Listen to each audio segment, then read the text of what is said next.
Hi, my name is Donna Stanley with Endless Mountain Labradors. I've been breeding Labradors for 30 years.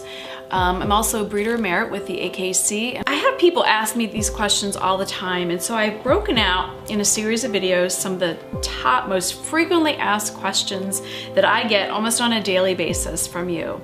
And one of those is, why does my dog eat poop? And there is a nice word for that. It's called coproflaglia, okay? Basically, it can be broken down into 3 reasons. It's either behavioral, nutritional, or boredom. So let's go through each of those, and then you can decide by elimination which one you think it is. First of all, behavioral. I see it happen a lot of times because I have several dogs and they function as a dog pack. As I've learned about the dog pack, and a great book to learn about dog packs is The Monks of Newsky, is a group of monks in a monastery who have German Shepherds. They wrote a book called How to Be Your Dog's Best Friend. And I learned about how dogs will take alpha roles and submissive roles within the dog pack and how that can change, sometimes on a monthly basis, yearly basis, by who's older, who's stronger, who's bigger. You bring in a new dog, that changes the whole chemistry, whether there's more females, whether there's more males, it can always be different. So if there's a dog that is trying to be submissive in my kennel, I'll notice it'll eat poop. So it's a behavioral thing. And so I'll need to change and take that dog out of the situation, away from the dog that may be making it feel that way. So maybe if you have 2 dogs and one is very alpha, the other one might be eating poop as a behavioral thing. I can't explain to you what goes on in a dog's mind about that, but it's just something that dog packs do, okay? So it's gross, but it happens. The second thing would be if there's a nutritional deficiency.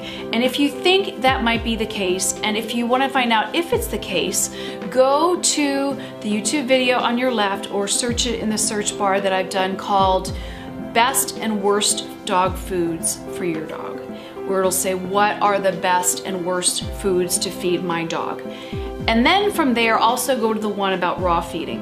But first go and read about the 13 dog foods that I talk about, and go through them, figure out where you are on that list and how you can improve, okay, on that nutritional scale. If you just want to, if you really stuck, I mean, people are so emotional about foods, if you're so stuck on the food you're on, and please watch my video on best and worst foods before you decide to be stuck. If you're so stuck on it, please at least add a nutritional supplement and see if you see a difference. If you go to www.emlabradors.com, there will be a button at the top of our webpage. It says nutrition. On the drop-down menu, look for NuVet supplement. NuVet Labs is the name of the company. They have supplements for dogs, cats, and many other products. But that one is the one that I've recommended for 15 years. I have never found one on the market that is as good as that. I actually require my clients to keep their dogs on it when they take a dog from me, because people are so funny about food, and people will change foods on a whim, won't listen to what I say, and at least because I know what my dogs need, especially my breed, and I want to make sure they're getting good nutrition. I want to make sure they're at least on that. So if you're not doing that, at least add the NuVet Canine Plus for a dog, or the Feline for your cat. But we're talking specifically about dogs here and eating poop. So try that, okay? Try that for a while, see if that's not it. The other thing would be boredom. If your dog is in a run or it's on a leash for long periods of time, it'll do one of 2 things. It'll start eating poop, or it'll start eating grass. And we'll talk about grass later in another video. So that's it. Why does your dog eat poop?